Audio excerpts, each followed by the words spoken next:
రక్షకుడు మృత్యుంజయుడైన యేసు ప్రభు వారికి ముందుగా కృతజ్ఞతలు తెలుపుకుంటున్నాను. రండి, మరి యొక్క రోజులోకి వచ్చాము. తెల్లవారుజామున లేచారా, ప్రార్థన చేసుకున్నారా, ప్రభుతో మాట్లాడుకున్నారా, మీ పనులకు మీరు వెళ్ళి ఉన్నారా? ఒకవేళ ఉండి ఉంటే ఒకవేళ ఈ సమయంలో బైబిల్ తీసుకొని కూర్చోండి.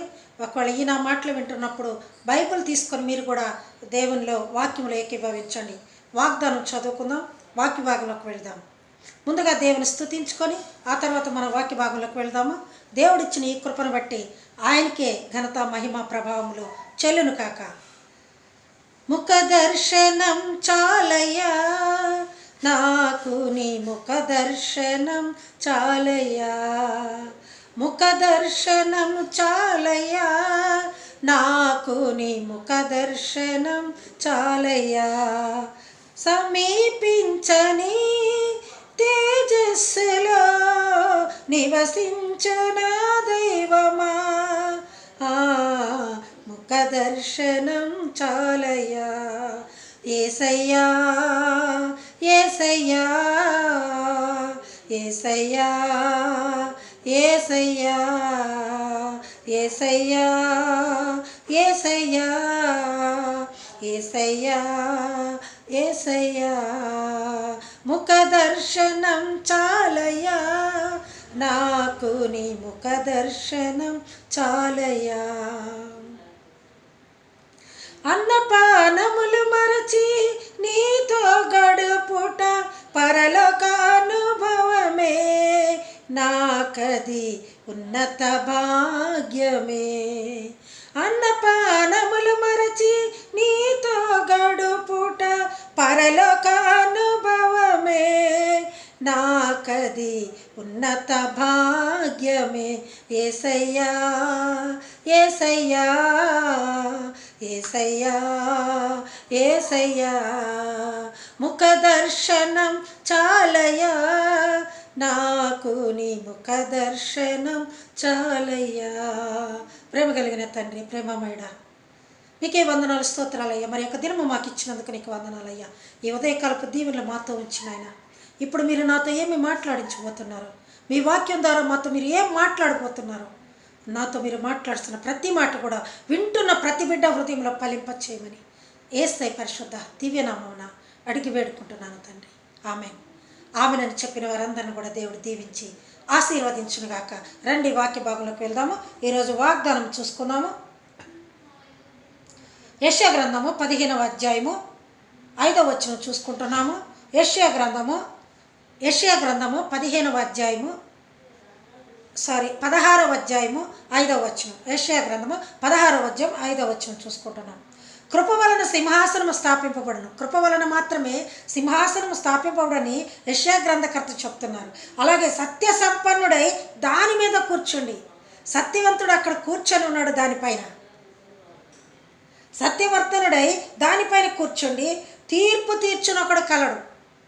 సత్యవంతుడు ఆ సింహాసనం మీద కూర్చొని తీర్పు తీర్చునొకడు ఉన్నాడని చెప్తున్నాడు ఆయన. దావీదు గుడారములో అతను ఆసీనుడై, దావీదు గుడారములో అతడు ఆసీనుడై, దావీదు గుడారములో పైన ఆసీనుడై కూర్చొని ఉన్నాడట.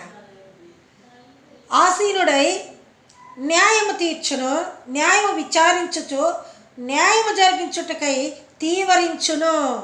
న్యాయము జరిగించుటకై దేవుడున్నాడు. ఎలాంటి పాపినైనా తను న్యాయంగా తను చేర్చుకునేదానికి అని సిద్ధపడి ఉన్నారు. ఎక్కడ దావీదు గుడారము మీద ఉన్నట్లుగా ఇక్కడ మనం చూస్తున్నాం. దావీదు గుడారములో ఆసీనుడై న్యాయము విచారిస్తాడంట. ఆయన ఉన్న స్థలం మీద దావీదు గుడారం. గుడ్డివాడు కూడా అడిగి ఉన్నాడు, ప్రభువా దావీదు కుమారుడా నన్ను కరుణించుమని. తన వంశాన్ని బట్టి, దావీదు యొక్క తాతను బట్టి ఆయన గుర్తు చేస్తున్నాడు, దావీదు కుమారుడా నన్ను కరుణించుము, నేను గుడ్డివాడిని, నాకు చూపియ్యా, నీ విశ్వాసమే నిన్ను స్వస్థపరచును. అలాగే మరి కనాను స్త్రీ కూడా దావీదు కుమారుడా అని పిలిచి ఉన్నది. దావీదు కుమారుడా నీవు నా బిడ్డని బ్రతికించు, నా కుమార్తె దయ్యం పట్టి ఉన్నది, నీవు తప్పక నాకు సహాయం చేసే వాళ్ళు ఎవరూ లేరయ్యా, నన్ను కుక్కతో పోల్చినప్పటికైనాను నేను నిన్ను విడవనయ్యా, అయినను నిన్ను విడవనని మరి ఒకసారి మ్రొక్కి ఆయన దీవెనలో తీసుకున్నది. దావీదు కుమారుడు అని పిలుస్తున్నది అక్కడ. ఇక్కడ యెషయా గ్రంథంలో కూడా అదే మాట ఉంది. దావీదు సింహాసన గుడారములో సింహాసనాసీనుడై తీర్పు తీర్చునానికి వాగ్దానం చూసుకున్నాం. పాపాత్మురాలైన స్త్రీని అత్తరబుడ్డి తీసుకొని వచ్చి ఆయనకంతా పోసేసి కూడా పూసుకుంటున్నప్పుడు ఆయన కూడా క్షమించాడు. ఎందుకంటే అత్యున్నత సింహాసనం మీద ఉన్న ఆయన మనసు ఎప్పుడు ఉన్నతంగానే ఉంటుంది. కానీ పరిసయుడు సీమోను సొనుక్కున్నాడు కదా, కొనుక్కున్నప్పుడు సీమోను నీ ఇంటికి వచ్చినప్పుడు నీళ్ళైనా ఇవ్వలేదు కాళ్ళు కడుక్కోవటానికి. ఈ పాపాత్మురాలైన స్త్రీ తన ఎంతో విలువ కలిగిన అత్తరబుడ్డి తెచ్చి తన కన్నీళ్లతో నా పాదాలు కడుగుతుంది. ఉన్నతమైన ఆలోచనలు ఆయన, ప్రేమగల తండ్రి. ఆయన ప్రేమను మనం వర్ణించలేము. పాపిని దేవా దర్శనమీవా, ప్రేమ స్వరూపుడా యేసు ప్రభువా. పాపిని దేవా కలుషితమైన నా జీవితములో కలువరమందితి దురితంబులతో, కరుణాసారథి కరుణించు నన్ను.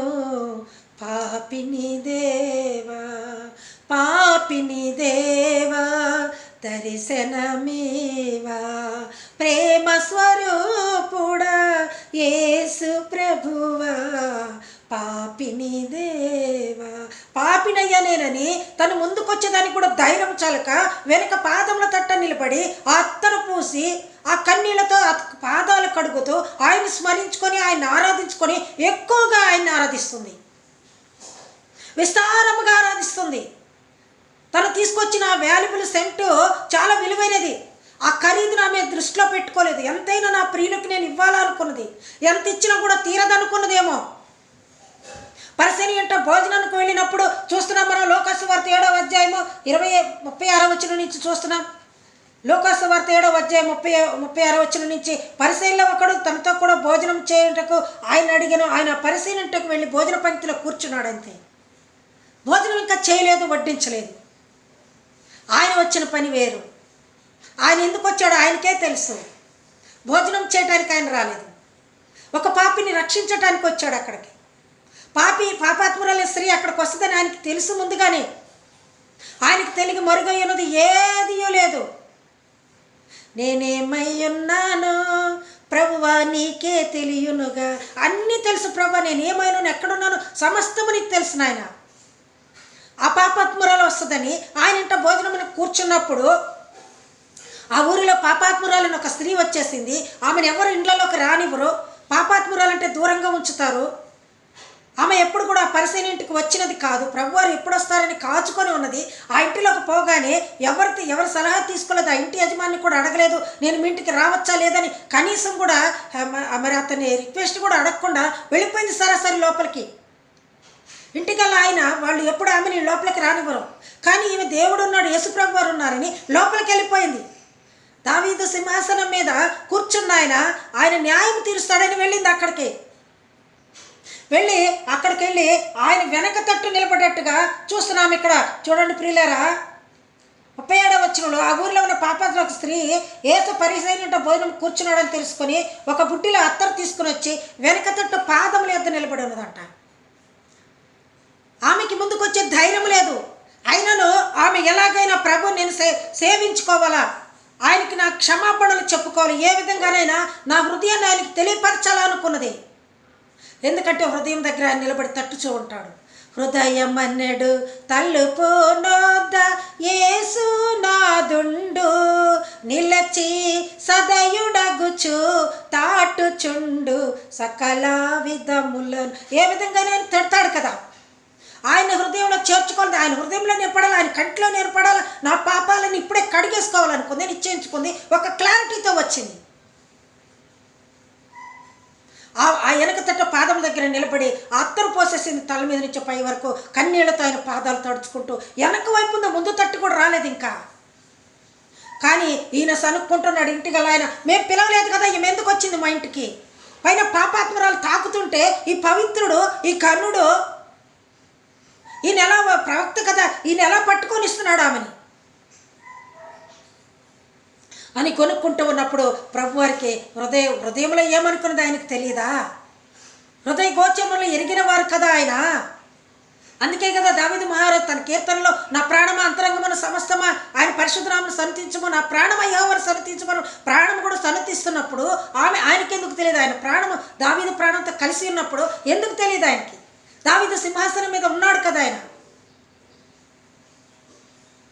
అత్యున్నత సింహాసనముపై ఆసీనుడవైన దేవా, అత్యున్నత ప్రేమ స్వరూపివి నీవు, ఆరాధింతును నిన్ను. అత్యున్నత సింహాసనం మీద ఉన్న ఆయనకి ఎంత ఉన్నతమైన మనసు ఉన్నది. ఆయన కొనుక్కుంటున్నాడు, లోపల సనుక్కుంటున్నాడు. సీమోను, నువ్వెందుకు లోపల సనుక్కుంటున్నావయ్యా? నీ ఇంటికి వచ్చినప్పుడు నువ్వు చెంబుతో ఒక చెంబుడు నీళ్లు కూడా ఇవ్వలేదు నా పాదములు కడుక్కొనుటకు. నాకు మర్యాదలు చేయలేదు, ముద్దు పెట్టుకోలేదు, కౌగిలించుకోలేదు. కానీ ఈ స్త్రీ ఎంతో విలువగల అత్తరు తీసుకొని వచ్చింది తనకున్న దాంట్లోనే. అంత మాత్రమే కాకుండా తన పాపాలు పోవాలని విస్తారముగా ప్రేమిస్తుంది నన్ను. విస్తారంగా ప్రేమిస్తున్నప్పుడు నీకెందుకయ్యా బాధ? ఆమె విస్తార పాపములు పోవాలంటే విస్తారంగానే నన్ను ఘనపరచాలి, విస్తారంగా నన్ను సేవించాలి, విస్తారంగానే నన్ను ఆరాధించాలని చెప్తున్నాడు ప్రభువారు. వెనుక తట్టు తిరిగి చూసి అన్నాడు, చూద్దామా ఒకసారి, నీవు నన్ను నూనెతో నాకు అంటలేదు కానీ ఈమె నా పాదములకు అత్తరు పూసాను. ఆమె విస్తారంగా ప్రేమించను కనుక ఆమె యొక్క విస్తార పాపములు క్షమించబడినని నీతో చెప్పుచున్నాను. నేను సీమోనుతో చెప్తున్నాడు, ఆమె విస్తార పాపములు క్షమించబడ్డాయి, నేను క్షమించేస్తాను. ఎందుకంటే ఆమెలో ఉన్న హృదయము ఎప్పుడైతే నన్ను చూడగా నేను వచ్చానని తెలియగానే పరిగెత్తుకుంటూ నా సన్నిధికి వచ్చేసింది. ఆమె నన్ను పూజించుకుంది, నన్ను సేవించుకుంది, విస్తారముగా నన్ను ప్రేమించినది, విస్తారంగా నా కొరకు ఖర్చు పెట్టి ఉన్నది. చాలామంది అనుకుంటారు, ప్రియులారా, దేవుని సేవకులకి ఇంత ఖర్చు పెట్టడం ఎందుకు? ఇవన్నీ చేయాలా? మంచి భోజనాలు పెట్టాలా? కానుకలు ఇవ్వాలా? అవసరమా అనుకుంటారు. ఇవన్నీ దేవుని సన్నిధిలో చేద్దాం. దేవుడు చెప్తున్నాడు, విస్తారముగా ప్రేమించింది, విస్తారమైన విలువగల అత్తరు పుట్టి తెచ్చింది. అది అంతా కూడా ఆమెకు పరలోకంలో ధనము చేకూరుస్తుంది. చెప్తున్నాడు ఇక్కడ చూడండి, ఈ పాపములు క్షమించబడి ఉన్నవని ఆమెతో నేను వెనక తట్టు తిరిగి చూశాడు. అప్పటి వరకు ముందుగా వెనక ఉన్న ఆమెని వెనక తట్టు తిరిగి చూసి ఈ మాట చెప్తున్నాను, నీ పాపములు క్షమించబడి ఉన్నావమ్మా, అందుకు ఆయన నీ విశ్వాసం నిన్ను రక్షించను, సమాధానం గలదాని వైపమ్మ. నేను చూసారా, ఆ సెంటు తీసుకొచ్చి ఆ ఇంట్లో పూసినప్పుడు ఆ సెంటు వాసనకి ఇల్లంతా కూడా, ఆ పరిస్థితి ఇల్లు కూడా మొత్తం సువాసనతో నిండిపోయి ఉన్నది. ఆయన భోజనం మాత్రమే పిలిచాడు కానీ దేవునికి చాలా మర్యాదలు, ఆ ప్రేమ, గౌరవం, ఆతిథ్యం ఇంకా చేయలేదు ఆయన. అంతకన్నా ముందే పాపాత్మురాలు వచ్చేసింది. ఆమె పాపములు క్షమించబడాలని ఆయన్ని వేడుకోవటానికి వచ్చింది. ఆమె చేసే సేవలు, ఆ క్రియలతో వ్యక్తపరిచినది. ఆమె చేసే క్రియలలో ఆయన్ని క్షమాపణ అడుగుతున్నట్లుగా వ్యక్తపరిచినది. నీవు ఈ రోజున దేవుని కొరకు ఎంత ఖర్చు పెడుతున్నావు? విలువగల అత్తరు బుడ్డి తీసుకొచ్చి ఆయన సెంటు వేసుకుంటారా? వేసుకోరు కదా. ఆమె ప్రణాళిక, ఆమెకున్న ప్రేమ, ఆయన ఏ విధంగా నేను స్తుతించుకోవాలా, ఆరాధించుకోవాలా, ఆయన కనపరచాలా, ఏమి చేయాలా? నా దగ్గర ఏముంది ప్రభా? ఏముంది నాలో? ఏ పరిశుద్ధత లేదే, అయినా నన్ను ప్రేమించితివే. ఎందుకో ఈ ఘోర పాపిని చేరదీశావు ప్రభువా. నీ ప్రేమ అమరం, నీ ప్రేమ మధురం, నీ త్యాగమే నన్ను మురిపించింది. అవునయ్యా, నీవు త్యాగశీలవయ్యా. నీవు దావీదు సింహాసనం మీద కూర్చొని న్యాయం తీర్చేవాడవయ్యా. నాకు న్యాయం తీరుస్తావని ఆశతో వచ్చున్నానని ఆ పాపాత్మురాలైన స్త్రీ వచ్చినది. ఆ ఇల్లంతా కూడా సువాసనతో నింపినది. ఎవరైతే ఎందుకు వచ్చింది మా ఇంటికని ఎవరైతే బాధపడ్డారో, ఎవరైతే అసహించుకున్నారో ఆ ఇంటిని కూడా సువాసన చేయగల పాపాత్మురాలు స్త్రీ. దేవుడు ఆమెను క్షమించాడు, సమాధానం గలదని వెళ్ళమన్నాడు. ఈరోజు నీవు కూడా సమాధానం గలదని వెళ్ళాలంటే దేవుని ఎక్కువగా ఆరాధించాలి. ఎక్కువ పాపములు చేసినప్పుడు విస్తార పాపములు క్షమించబడాలంటే విస్తారంగానే ఆయన స్తుతించి, ఆయన ధ్యానించి, ఆయన ఆరాధించాలి, ఆయన మహిమపరచాలి. ఇప్పుడు ఆమె వచ్చినందువల్ల దేవుడు అక్కడ మహిమపరచబడ్డారు. ఆమె పాపములు క్షమించాడు, ఆ ఇంటిని సువాసనతో నింపాడు. పరిసయ్యుని యొక్క తెలివి తక్కువ పని, లేకపోతే ఆయన సరిగా ఆహ్వానించలేకపోయిన పని, అది కూడా గుర్తు చేస్తాడు ఆయన. ఈ విధంగా ప్రభు నీతో నాతో మాట్లాడుతూ ఉంటాడు. ఆయన సింహాసనం మీద కూర్చొని న్యాయం తీర్చుటకు సిద్ధపడి ఉన్నాడు.